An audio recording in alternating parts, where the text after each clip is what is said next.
unsay inyong gusto mahitabo sa inyong anak o kung unsay lang gusto maging pulis, maging army, or maging teacher, inyong i-manifest every day. Libre lang, di ba? Musulti ana. It's free. Pero ang power ana, ang impact sa bata, blessing.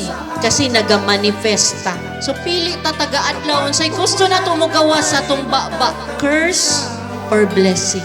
Manifestation. Mahirap man o may kaya, maputi kayo manggi, at kahit anong manguri ka pa, sa'yo mundo magbata ka. Hi guys, this is Hernan, SK Chairperson of Barangay Bagong Bayan. So we would like to thank our Mayor and the MSWDO of Malalag in partnership with the Sangguniang Kabataan Federation of Malalag, together with our visitors, speakers from Unplug. Thank you so much sa Amuang Municipality for creating and making this event possible, since this is a stepping stone and one way to make the children and their parents closer. So we were able to invite different children from different schools as well as the daycare center teachers. So with this, we can attest and we can finally say that Malalag is finally unplugged.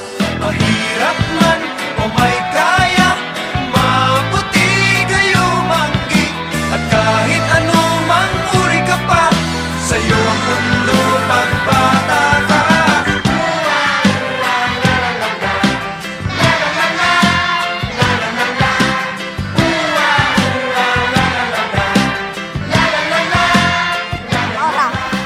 Thank you Malalag and thank you Unplug na dagan mi nakatunan karon dre sa pagtigom-tigom na mo dre sa munisipyo.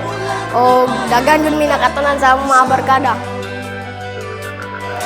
Mahirap man o may kaya, maputi kayo manggi, at kahit anong manguri ka pa. Proud ko ko ni mo anak. Proud kaayo ko kay kalmado siya. Proud po ko sa iya nga mapalanggaon sa iyang manghod. Proud kay ko sa kuang anak kay siya buutan.